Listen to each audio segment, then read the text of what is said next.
Listo. Pues bienvenidos a esta clase.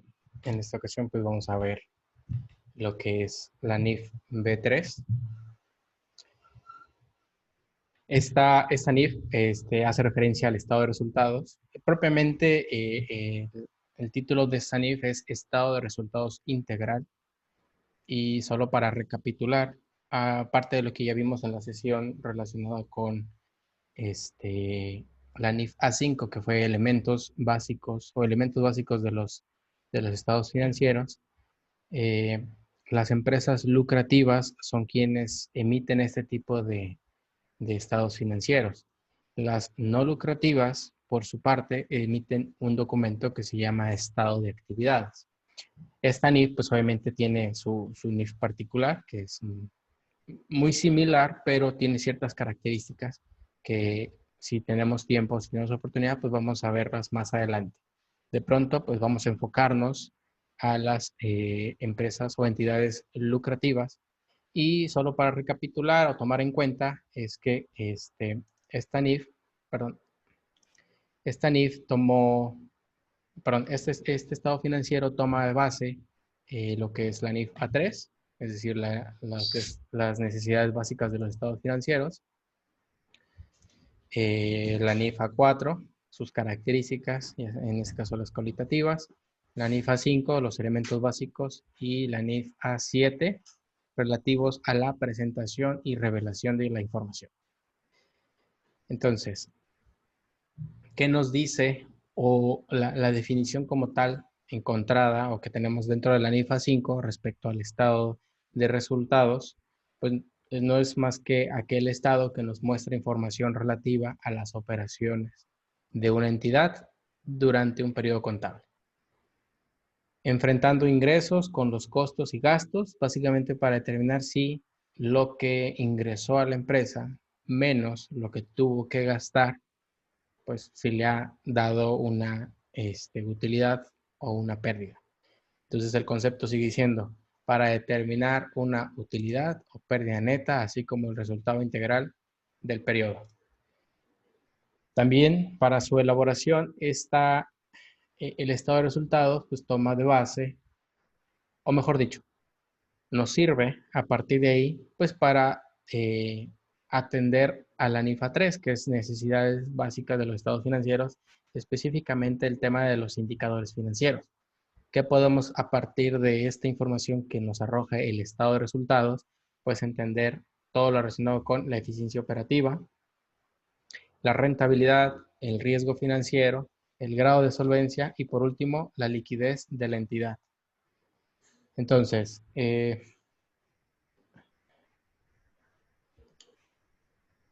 si atendemos a lo que acabamos de ver como una breve definición, pues es simplemente determinar ingresos menos costos y gastos y determinar una utilidad o pérdida. Entendiéndose nuevamente, así nada más para recapitular, ingresos es un incremento de los activos o decremento de los pasivos de una entidad dentro de un periodo contable. Su principal característica es que representan un impacto favorable a la utilidad o la pérdida neta y consecuentemente en el capital contable. Por otro lado, los egresos es lo contrario. Representan un decremento en los pasivos o un incremento, perdón, decremento en los activos o un incremento en los pasivos, igual dentro de un periodo contable, con la intención de generar un ingreso, que obviamente esta característica puede no ser, puede no cumplirse. Es decir, pedimos en ocasiones un crédito, bueno, atendemos a un pasivo con la finalidad quizás de mejorar las finanzas, pero esto, les digo, no es tan posible todo el tiempo. Su característica principal es que representan un impacto desfavorable a la utilidad o pérdida neta y consecuentemente al capital contable. Les digo, es lo contrario. Y bueno, utilidad o pérdida, pues no es más que la división, la resta entre estos dos conceptos. Esto es a grandes rasgos. Es básicamente lo que en esencia el estado de resultados viene a cubrir como una necesidad de la entidad para emitir información financiera y por ende, pues que los usuarios de esta información pues tengan este tipo de herramientas a la mano para poder hacerle frente a sus decisiones. O mejor dicho, tomar la decisión más idónea tomando en cuenta estas características. Ahora, de acuerdo con la NIF B3, las formas de presentación de este estado financiero, pues es que puede elegirse entre dos opciones. La primera es que se presente todo de manera consolidada, es decir, perdón, todo en un solo documento, en un solo estado, y en este se van a incluir todos los rubros. Este estado es denominado estado de resultados integral. ¿Por qué? Porque como les decía, pues incluye todos los rubros desde los ingresos hasta la utilidad o pérdida neta. Pero ahorita vamos a ver más adelante más o menos qué es lo que incluye todos esos resultados. Por otro lado, la siguiente opción es que se presente por separado, es decir, en dos estados, donde el primero únicamente está hasta la utilidad neta. Y si es así, el primero se va a llamar estado de resultados y el segundo es, en el segundo se van a presentar otros resultados integrales, así como participación en otras entidades y se va a denominar estado de otros resultados integrales. Aquí nada más cabe aclarar que para efectos de la sesión, de las clases y más adelante como lo vamos a ver, nos vamos a enfocar en la forma de presentarse en dos estados. Sin embargo, solamente vamos a atender al primero, porque es un poco menos complejo que el que incluye otros resultados integrales. Si nos da tiempo, obviamente, pues vamos a atender los dos, pero que sepan que vamos a especificarnos ahorita y en lo sucesivo al estado de resultados. Es decir, que no incluye los famosos ORI, los denominados como otros resultados integrales. Esto es debido, le digo, a su complejidad y es importante de momento que nos quede bien claro esta primera parte para en lo sucesivo pues dar el salto a incluir otro tipo de resultados que no necesariamente tienen que ver con empresas, sino que ya depende básicamente de la participación que tiene esta empresa respecto a otras empresas. Pero les digo, es un poquito más complejo que eso. Entonces vamos a atender, les digo, el estado de resultados y nada más, hasta ahí. ¿De acuerdo? Entonces, ¿qué elementos vamos a considerar? Pues de entrada tenemos ventas o ingresos netos, costos y gastos, resultado integral de financiamiento, utilidad o pérdida antes de impuestos, impuestos a la utilidad o pérdida de operaciones continuas, después vienen operaciones discontinuadas y por último, utilidad o pérdida neta, que es básicamente al punto en el que tenemos que llegar. ¿De acuerdo? Entonces ahora vamos a ver parte por parte. Primero de ellos, les decía, ventas o ingresos netos. Estas son ventas o ingresos, cualquiera de los dos, son generadas por la venta directa del inventario o, en su caso, por la prestación de servicios o cualquier otro concepto derivado de las operaciones. La característica principal que tiene que ver con este rubro es que es la principal fuente de ingresos de una empresa. Ahora, se le denomina netos porque se tienen que considerar los descuentos, las bonificaciones, así como las devoluciones que los clientes nos hagan en el periodo. Entonces, para que se denomine como tal ventas o ingresos netos, pues tenemos que, como les digo, considerar menos los descuentos, demás, todo para que se integre ya lo neto. La NIF establece que la forma en la que lo puedes presentar es de forma separada o directamente en el estado de resultados. Solo que aquí hay que aclarar una cosa, si lo presentamos de forma directa, pues nuestro estado se va a ir alargando por incluir varios conceptos. Por ejemplo, ventas menos, devoluciones menos, bonificaciones menos, todo lo demás, ¿no? Que en este caso viene siendo el de descuentos. Entonces, como les digo, la misma NIF nos dice que podemos presentarlo de forma separada para no tener todo un documento muy extenso y que nos identifique solamente lo concerniente a las ventas o ingresos netos. ¿De acuerdo? Entonces, siguiente, costos y gastos. Aquí, pues, no hay más que mencionar. Son todos aquellos gastos o erogaciones. Bueno, está mejor dicho, erogaciones, porque si mencionamos gastos otra vez podemos confundirlo. Entonces, costos y gastos son todas aquellas erogaciones relativas a las actividades que realiza la entidad. Específicamente para ello, pues debemos observar lo que dice la NIF A2 respecto a los postulados básicos, y si somos muy puntuales sería el postulado básico de asociación de costos y gastos con ingresos. Estos se dividen en, primero, es costo de mercancía, en este caso, lo que nos cuesta, el costo que nos representa la mercancía que estamos vendiendo, y en segundo término serían los gastos generales. Aquí la misma NIF nos dice que si la misma entidad lo permite o lo necesita por el tamaño, pues podemos dividirlo en gastos de venta y distribución, gastos de administración y por último, gastos de investigación.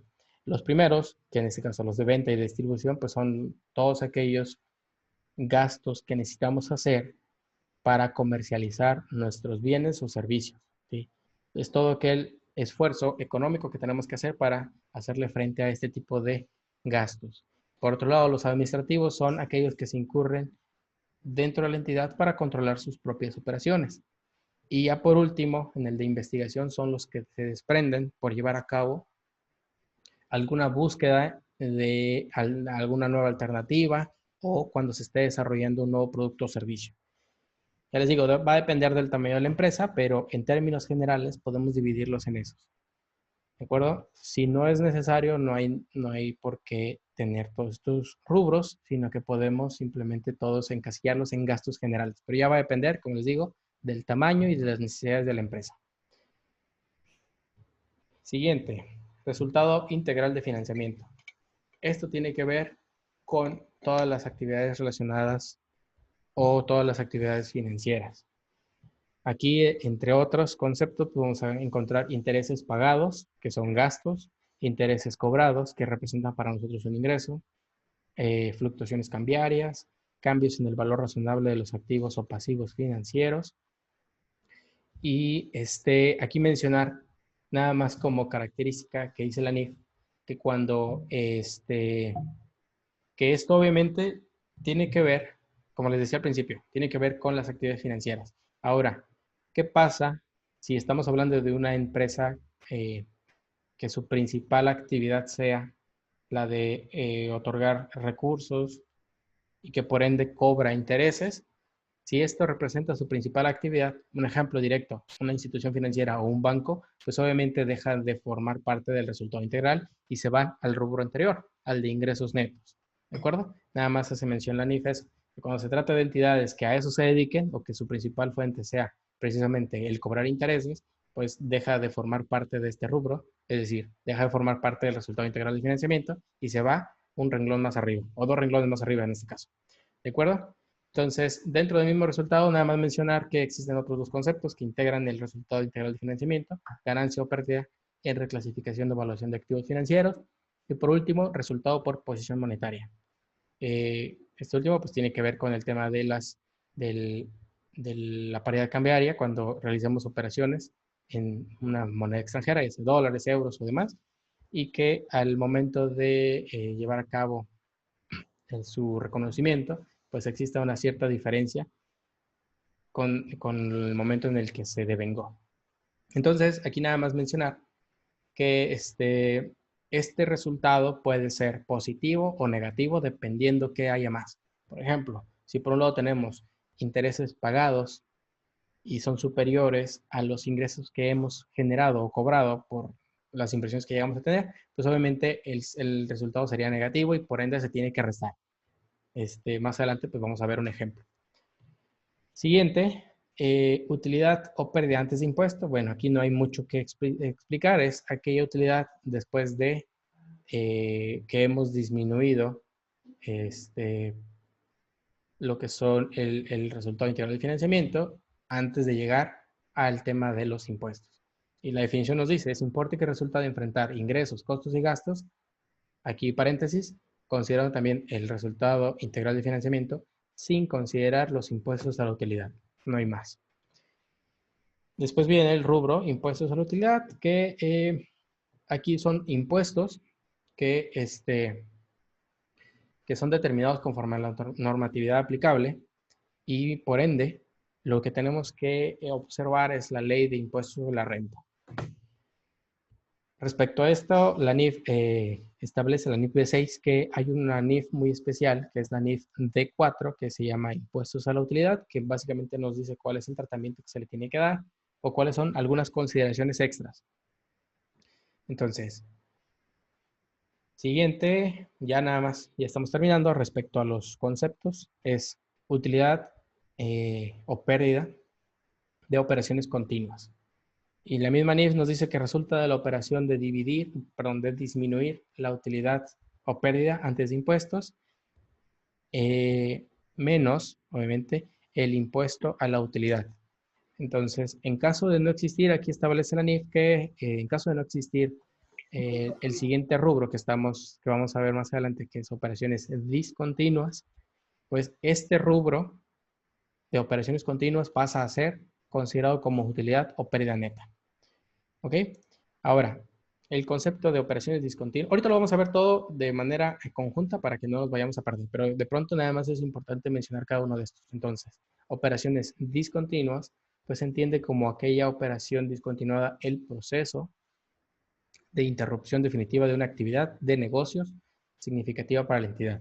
Aquí de pronto podemos considerar situaciones como que una empresa haya dejado de generar cierto producto y que a pesar de esa situación de que haya haya optado por ya no continuar esa operación o ese segmento o esa unidad de negocios, esto todavía representa ya sea un ingreso o un gasto. Se me ocurre de momento pensar en todas aquellas empresas que de pronto dejan de producir cierto artículo, cierto producto, sobre todo en tecnología, esto pasa muy seguido. Entonces, si esta empresa deja de generar o de producir ese elemento y sin embargo le sigue generando ya sea un ingreso por la venta de todo el inventario que quedó ya elaborado, entonces entra aquí en operaciones discontinuas.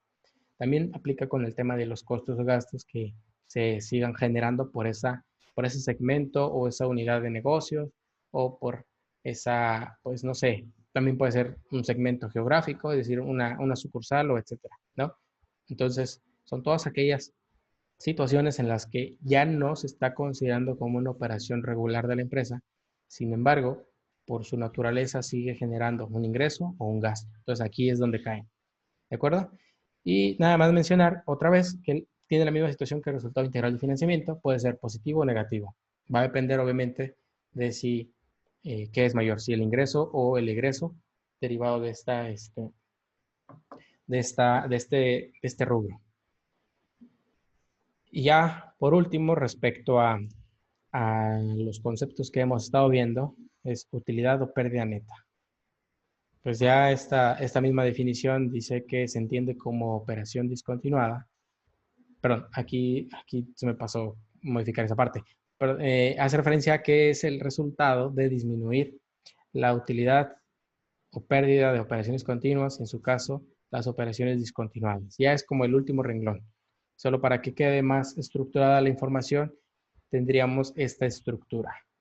Empezamos por ingresos netos. Recordemos que es ventas o ingresos netos, menos costo de ventas. Hasta aquí nos llega un rubro que es utilidad bruta. ¿De acuerdo? Después de eso vienen o tenemos que disminuir los gastos generales y el resultado de disminuir a la utilidad bruta los gastos generales, llegamos a un concepto que denomina utilidad de operación. A esto, si existe, tenemos que considerar el resultado integral de financiamiento, que puede ser positivo o negativo, como ya les mencioné, dependiendo cuál es el rubro que esté a favor o en contra de nosotros. Y entonces nos da como resultado utilidad antes de impuestos a la utilidad. O utilidad antes de impuestos, simplemente. Después viene propiamente los impuestos como tal, como les mencionaba. Aquí tenemos que observar la ley de impuesto a la renta que nos dice cuál es la mecánica y en este caso considerar el porcentaje o la mecánica para determinar el impuesto. Y una vez que lo hemos disminuido, pues tenemos utilidad de operaciones continuas. Y como les mencionaba, es aquí en este punto que nos dice la NIF, en caso de que no existieran operaciones discontinuadas, porque esto es opcional, puede o no haber, el rubro utilidad de operaciones continuas pasa a ser inmediatamente utilidad neta. Entonces, con esto pues damos finalizada la parte teórica de cómo se compone el estado de resultados de una empresa. Básicamente, la intención de este estado de resultados es, como les decía al principio, determinar si hubo una utilidad. Aquí al final me faltó, es utilidad o pérdida neta, obviamente. Va a depender, si dependiendo de los rubros, si son mayor o menor en cada uno de los conceptos. Entonces, obviamente aquí todos los puse como utilidad, pero también puede ser pérdida, ¿eh? Es decir, si en un principio tenemos ingresos netos y el costo de ventas es superior, obviamente esto no sería viable pues para un negocio, pero puede llegar a suceder. Entonces, desde aquí tendríamos ya pérdida bruta. Si le seguimos aún así restando gastos generales, pues entonces en lugar de utilidad de operación sería pérdida de operación. Y así vamos con cada uno de ellos, ¿de acuerdo? Entonces, la utilidad o la pérdida se puede dar en cualquiera de estos niveles. Y a partir de ahí podemos empezar a considerar ciertos parámetros, porque recuerden que dentro de la NIFA 3, en los indicadores financieros, íbamos determinando si la rentabilidad de la empresa pues era consistente o no, o si valía la pena un cierto negocio. Todo esto considerando, obviamente, ciertos rubros. Entonces, hasta aquí sería, les digo, la charla respecto a lo que es el estado de resultados. Esto es la parte teórica. Por tiempo ya no vamos a alcanzar a ver lo que es no vamos a alcanzar a verlo hoy, pues. Lo que es la elaboración como tal del estado de resultados. Así que hasta aquí voy a parar de grabar